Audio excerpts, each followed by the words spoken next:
विवेकानंद सदन की ओर से प्राची आज आप सभी का इस मंच पर स्वागत करती हूँ।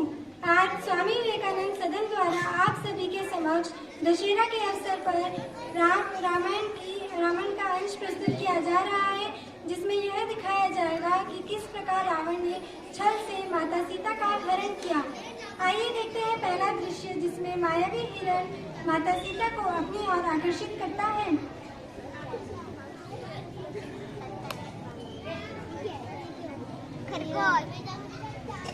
आर्य पुत्र लक्ष्मण भैया जल्दी आइए, एक अद्भुत दृश्य देखा है। क्या हुआ सीता? एक अलौकिक सुंदर मृग हमारे आश्रम के पास घूम रहा है। अलौकिक मृग? हाँ। कहाँ? आइए स्वामी आइए, देखिए वो अनोखा हिरण। ऐसा अनोखा हिरण कभी देखा है?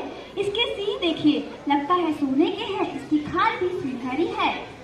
सचमुच अद्भुत है। देखा लक्ष्मण? देख रहा हूँ भैया। स्वामी आप इसे किसी प्रकार पकड़ लीजिए, ना उठे, कितना मनभावन मृग है। पकड़ कर क्या करोगी कल्याणी? इसे अयोध्या ले चलेंगे, सब इसे देखकर अचंभित हो जाएंगे। इसके पैरों में घुंघरू बांधूंगी। जब महल में छम छम चलेगा तो माताएं कितनी प्रश्न होंगी। लक्ष्मण, लगता है तुम्हारी भाभी की इच्छा पूरी ही करनी पड़ेगी। वास्तव में वो मृग बहुत ही सुंदर है।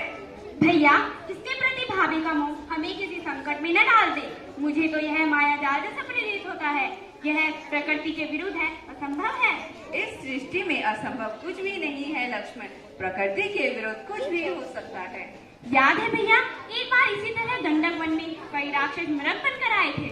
ओहो, आप दोनों इसी तरह तर्क करते रहेंगे, इतने में तो हिरण भाग जाएगा। स्वामी आप मेरी इतनी सी इच्छा पूरी नहीं कर सकते?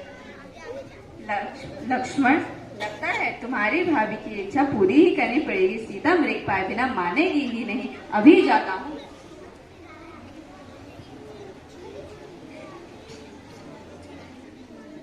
दूसरा दृश्य, जिसमें प्रभु श्री राम द्वारा हिरण को घायल किया जाता है और मायावी हिरण अपनी करुणामयी आवाज में माता सीता का और लक्ष्मण का नाम पुकारता है, जिसे सुनकर माता सीता लक्ष्मण को प्रभु श्री राम को ढूंढने के लिए विवश कर देती हैं।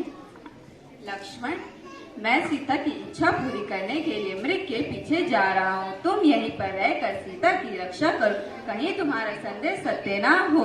मैं सीता की इच्छा पूरी करने के लिए मृग के पीछे जा रहा हूँ, लेकिन सावधान लक्ष्मण, वन में कई प्रकार के राक्षस घूम रहे हैं। किसी भी स्थिति में सीता को अकेले मत छोड़ना।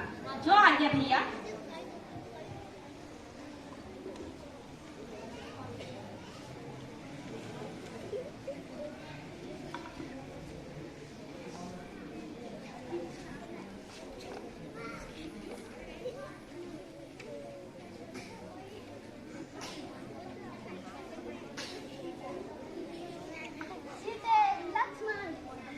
लक्ष्मण, तुम्हारे भैया कितनी करुणा भरी आवाज से हमें पुकार रहे हैं। वे अवश्य किसी संकट में फंस गए होंगे। क्या तुमने उनकी करुणा भरी आवाज नहीं सुनी? सुन लिया भाभी। तब भी तुम यहीं खड़े हो लक्ष्मण, जाओ जाकर उन्हें बचाओ। क्या हुआ लक्ष्मण, तुम जाते क्यों नहीं? क्योंकि मैं जानता हूँ भैया किसी संकट में फंस ही नहीं सकते। लक्ष्मण, ये तुम क्या कह रहे हो? क्या तुम्हारे भाई की आवाज में करुणा नहीं है?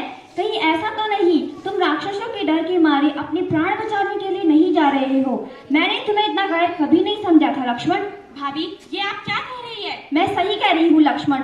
अपने भाई के सामने धनुष बाण उठाकर अपनी वीरता के डोंगे मारते रहते हो, परंतु जब उनकी रक्षा करने का समय आया तो अपनी भाभी की आंचल के पीछे छिपने का प्रयत्न कर रहे हो। भाभी आप ऐसी बातें ना कीजिए। आप नहीं जानती आप क्या कह रही है। हाँ मैं जानती हूँ, तुम कायरों की भांति छिपने का प्रयास कर रहे हो। क्या तुम्हारा इस समय यही कर्तव्य है?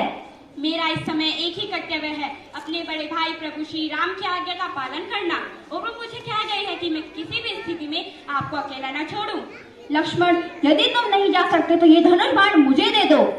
नहीं भाभी।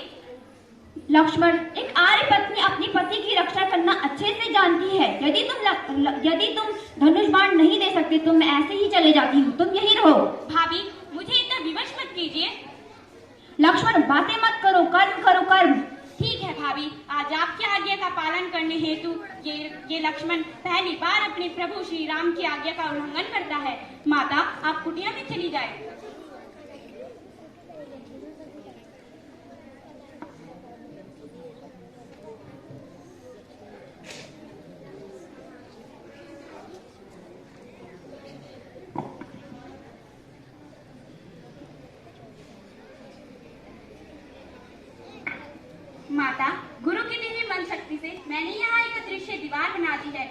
भी इस लक्ष्मण रेखा को पार करने की कोशिश करेगा तो वह जलकर भस्म हो जाएगा।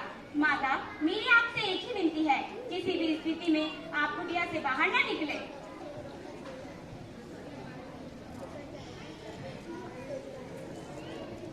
तीसरा दृश्य जिसमें रावण एक संत महात्मा के रूप में सीता के समक्ष आता है।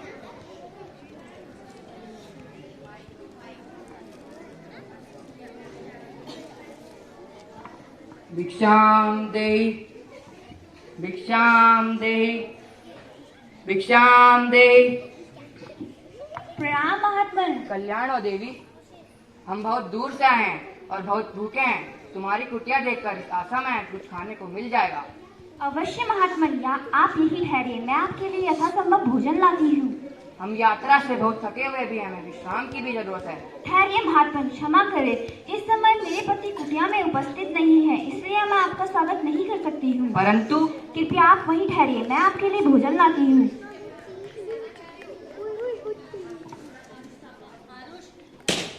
ये तो कोई दिव्य शक्ति लगती है। मैं सीता को बाहर लाने का प्रयास करता हूँ।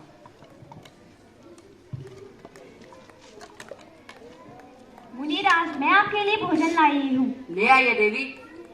कृपया आप ही को यहाँ आना होगा। अब तो हमने आसन जमा लिया है, यात्रा से बहुत थके हुए हैं, बार बार उठा नहीं जाता। जो देना है यहीं ले आइए। भगवान, मैं इस सीमा को पार नहीं कर सकती, कृपया आप ही को कष्ट करना होगा। देवी, द्वार पर आया अतिथि भगवान के रूप होता है और तुम हमारा अपमान कर रही हो। नहीं नहीं मुनिवर, मुझ पर दया कीजिए, कृपया मेरी बात समझने का प्रयत्न कीजिए। बस बहुत हो चुका, तुमने हमारा बहुत अपमान कर लिया। पहले तो कुटिया के अंदर आने से रोका और अब दूर से खाना दे रही हो जैसे कि हम कोई पशु पक्षी हो। ऐसा व्यवहार तो नीच जाति के लोगों के साथ किया जाता है। जब कोई संत महात्मा द्वार पर आ जाए तो उसके चरणों पर गिरकर भिक्षा दी जाती है। चलो ठीक है, हम तुम्हारे द्वार से भूखे ही चले जाते हैं, पर इस अपमान के बदले हम तुम्हें श्राप देंगे। नहीं नहीं अतिथि देवता, मेरे वहाँ न आने का कारण आपका अपमान नहीं, वास्तव में मेरे देवर मेरी सुरक्षा के लिए मर्यादा की एक रेखा खींच गए हैं। अपनी शपथ देकर कह गए हैं कि मर्यादा की इस रेखा को पार मत कीजिएगा। मैं इस रेखा को पार नहीं कर सकती, कृपया आप मेरी बात समझने का प्रयत्न कीजिए। हम सब समझते हैं, सब जानते हैं मूर्ख स्त्री, हम सब देख रहे हैं। तुम्हारा पति एक स्वर्ण हिरण के पीछे भागा जा रहा है। उस स्वर्ण हिरण ने तुम्हारे पति को अपने सींगों से एक बार घायल भी कर दिया है, तभी भी तुम्हारा पति उसके पीछे भागा जा रहा है। हम तुम्हें श्राप देते हैं कि उस हिरण द्वारा आप मुझ पर दया कीजिए, कृपया करके मेरे पति को श्राप मत दीजिए। मुझसे भूल हो गई है, मैं आपकी शक्ति को समझ नहीं पाई। चलो, हमने तुम्हें क्षमा कर दिया। तुम जैसी सुंदरी के आंसू हमसे देखे नहीं जाते। चलो मेरे साथ मेरे महल चलो। मूर्ख, ऐसे पापपूर्ण वचन कहते हुए तुम्हें लज्जा नहीं आती? एक महात्मा के रूप में दुरात्मा हो तुम, कौन हो तुम? चौथा दृश्य जिसमें रावण अपने वास्तविक रूप में आकर माता सीता को अपने साथ लंका ले जाता है। हा, तुम्हारे दास लंकेश्वर रावण। रावण? हाँ, रावण जिसे तुम्हारी सुंदरता ने इतना मोहित कर दिया कि स्वयं तुम्हारे द्वार पर भिक्षा मांगने आया है। सीधे आज तुम्हारा भाग्य उदय हो गया। चलो मेरे साथ चलो।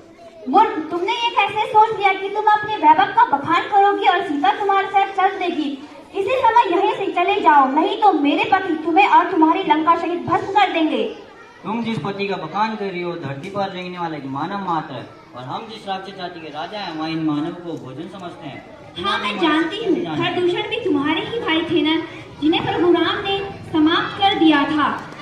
एक गीदड़ होकर सीखने की कामना कर रहे हो? मूर्ख, यदि अपने प्राण प्यारे है तो चला जा यहाँ से। चक्कर आ यार। हमारी आज तक किसी ने ऐसा अपमान नहीं करा। तुम इसका परिणाम जानती हो? और एक पवित्र नारी की और ऐसी कुदृष्टि डालने की मूर्खता किसी ने नहीं की। क्या तुम इसका परिणाम जानते हो? मैं जानता हूँ, मुझे सब पता है। तेरे ही नहीं, तेरे सारे कुल का विनाश हो जाएगा। मूर्ख, हट जा सामने से। फिर से इस रेखा के अंदर जान जाती है स्त्री। एक बार अपनी मर्यादा से बाहर आने के बाद वापस जाना असंभव है, इसलिए अपनी सहमति से मेरे साथ चलो। नहीं। लक्ष्मण, आर्य कहाँ है? हाँ, लक्ष्मण, जितना आर्य, है वो वन में बहुत दूर, वहाँ तक लक्ष्मण, नहीं जाएगी। आर्य, सीते, चलो मेरे साथ। चल लक्ष्मण। हाँ।